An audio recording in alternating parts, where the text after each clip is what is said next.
Benevolence, dear mortals. You can call me Whimsical William. Welcome to my channel.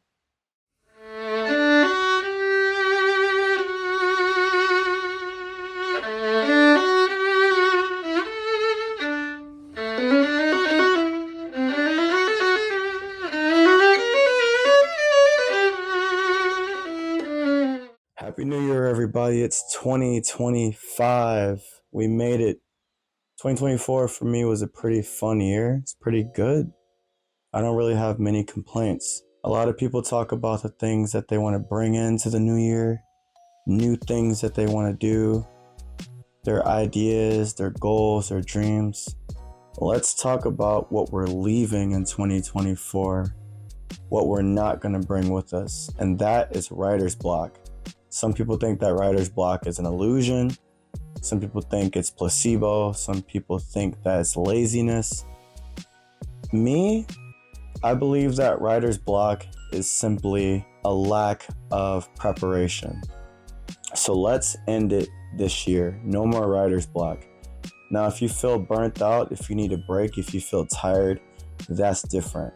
But sitting at your computer, sitting in front of a blank sheet of paper, and just not knowing what to do, we're ending that this year. Writer's block. When you attempt to create a story or create a certain piece of writing, whether it be fiction or nonfiction, and you're cranking your brain, but you're just spinning your tires in place and not going anywhere. You're trying to figure out what to write, how to write, and it's almost analysis paralysis. No more of that. We're gonna figure that out this time. So here's some things that I do and some advice that all throughout 2024 has helped me to avoid and to push through writer's block. If I'm starting off a new idea or a new project, what helps me is to have a makeshift name. I avoid everything that makes me feel stuck. Sometimes we get stuck on this first sentence has to be the best sentence ever. I have to hook the reader. I have to make sure it's entertaining. I have to make sure that I introduce my characters. Let's cut all those rigid rules for a moment and let's just get the story out. Let's get our thoughts out. Let's tell ourselves a story. It's the first draft. Who cares? No one has to read it but you, but yourself. So just word vomit it out. Just get it out there. Another thing that trips us up and gets us stuck in analysis paralysis and causes the side effect of writer's block is not knowing what your name is going to be for the project, for the story, for your idea. I don't know. This name sounds mediocre. This name is too long.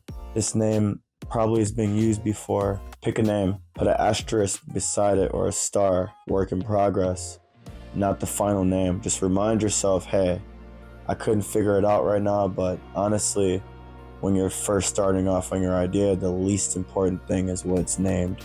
Now, for some people, the character names, the story names, the names of things helps them get through the story, and they will get stuck if they don't have proper names. So yes, just make up a name for a moment and come back to it later. You don't have to do everything in order. Everything doesn't have to be perfect when you're first starting out. So those are my tips for, starting a project and not getting stuck before you can even start. Now, sometimes we'll write a really cool first paragraph. We feel like we hooked the reader. We got some action in there. We got a little bit of lore. We just got a bunch of stuff in a short amount of time, and it doesn't feel forced. It's great. It works. How do we top that? How do we follow that? So the next sentences that we write are mediocre. We get lazy, quote unquote. We start writing in a way that's telling more than showing. It's not balanced. And as we're writing it, we're like, this is trash. It's okay. Keep writing. Hold on to the parts that are strong and color code with a highlighter or underline or even put a star, whatever it is that's going to get your attention. If you're not writing it by hand, if you're putting it into your laptop or your computer, highlight those and keep going, keep pushing forward, keep writing, and come back to it a day or two and be like, oh, yeah, this sentence was trash and now I know why it's trash. It's not just trash because it doesn't flow properly. It's trash because this is a first person perspective, and I keep saying I. So it's disturbing the flow of the sentence, and it's disturbing everything within the sentences. So now you realize what it is, because your brain isn't so focused on everything being perfect. You've had a chance to sit back, relax, and come back to it. So the main theme of writer's block is to just set yourself up for success. Another idea that I've gotten from another YouTuber, a lot of YouTubers have said this, a lot of writers have said this, where when you're writing, let's say you're writing and you're in the middle of your chapter. If you can, try to get to the end of the chapter, or get to the end of a scene, or end of a thought, right? And you're like, all right, I'm gonna get some food, I'm gonna hang out with a friend, I'm gonna do X, Y, and Z. Wait, write a little bit after that ending arc or ending scene or whatever it is. And if you don't have the option to do that, grab a sheet of paper, a notebook, or a note in your Scrivener or your Microsoft Word or whatever you're using. Write down a quick summary of what the next part's gonna be. So you finish chapter 2. Chapter 3 is about a monster who pretends to be human, but only certain people could see him. And your main character is one of the people that could see him. No one believes him, and he's trying to, this entire chapter is him trying to convince everyone he's not crazy, trying to find a way to get them to see this monster. All right, that's gonna be the chapter. So you're finishing your last chapter and you're like, all right, I don't have time. Like maybe you gotta punch in for work, or maybe you just gotta get up and do something. You got a meeting, whatever it is that's cutting your time short for writing or interrupting your writing. Maybe you gotta go to sleep for work. Jot down really quickly on a sticky note or whatever it is that you do, that you use. All right, this chapter is gonna be about da-da-da-da-da-da. This is how I wanna start it. Just real loose details, just write it all out, and then put it in a place that can be easily accessed. When you come back the next day or the next week or a couple hours to write, you sit down and you're like, all right, I'm starting chapter 3. I know it's going to be about this and this and this and this, but there was more to it. You don't have to rack your brain and waste time trying to recall everything that you were going to write about, because you prepared for it, because you gave yourself a cheat code. You gave yourself the roadmap to what you were going to do. The human brain isn't necessarily designed to remember everything. Some people have impeccable memories, but for the average mortals out there, you don't.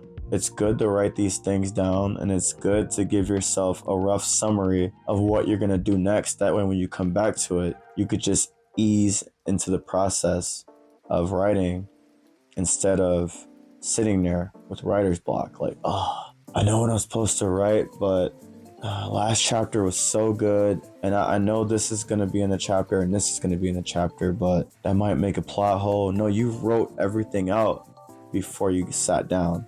I love that piece of advice. I use it every time. I'll write some epic chapters, some epic paragraphs, some epic pages, and then I'm like, all right, I gotta go to sleep for work soon. Before I do that, this next scene, the next paragraph, next chapter, whatever it is that I'm gonna come back to, I roughly write it out, like very roughly.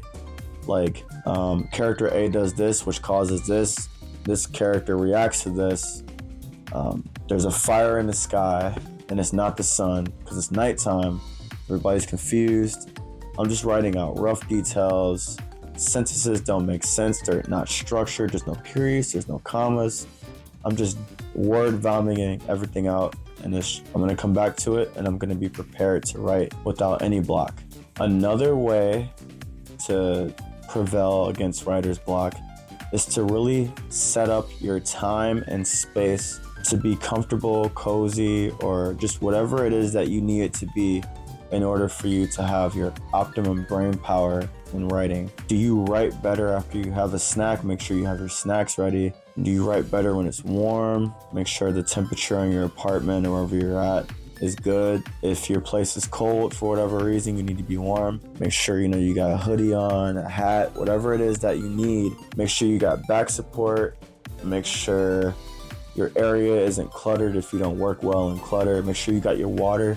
Get everything that you need and put it in arm's reach. When you sit down and write, There's no distractions. There's nothing that's hindering your process. And then really figure out what process works for you. Where do you need to be? Do you need to be in a cafe? Do you need to be in your bed? Do you need to be next to your partner in bed while they're chilling and you're writing? It just makes you feel comfortable, and it makes you feel safe, and it just makes you feel nothing in the world could bother you. Whatever you need, make sure you have it before you write. Yeah, I think that's a very important point, to just make sure you're comfortable and cozy. Make sure you have the right atmosphere. You need the sounds of the cafe or the quiet of your room tucked in the corner. Another way to stop writer's block is to, this kind of goes back to my other point, but just to make sure that when you're about to write, you don't have to completely just think of everything, that you've set yourself up in a way where you can just like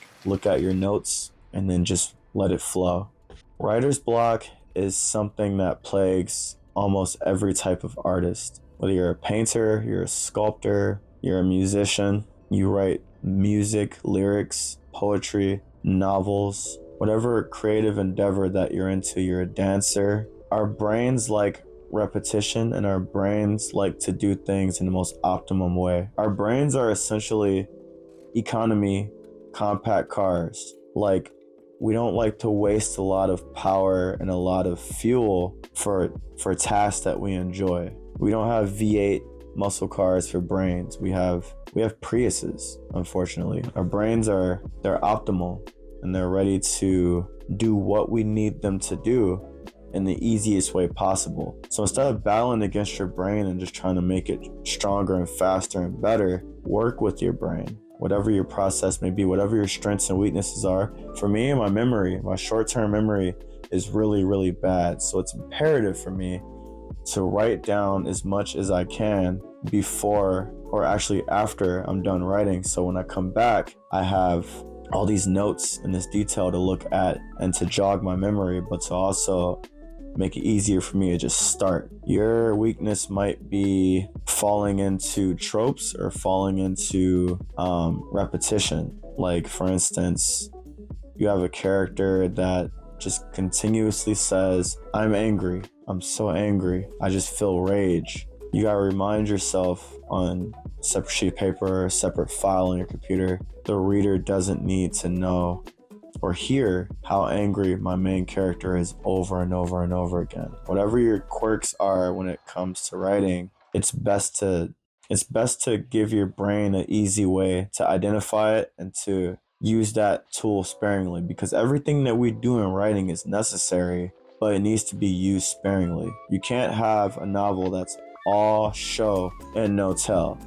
It's going to be like 400,000 words, which is just not feasible for your average novel. It's too much. It's not an epic fantasy, and if it is, you don't need 400,000 words. 100,000 should suffice. And then when you're doing that, when you're only showing it, just not only is it the amount of words and how big the book is going to be, but your pacing is going to be at a snail's pace. Pacing is really dictated by the balance of show and tell and the amount of details that you give to certain scenes, especially scenes that have a payoff and scenes that give context to the characters, their struggles, their inner and outer monologue. It just has to mean something if it's going to get screen time.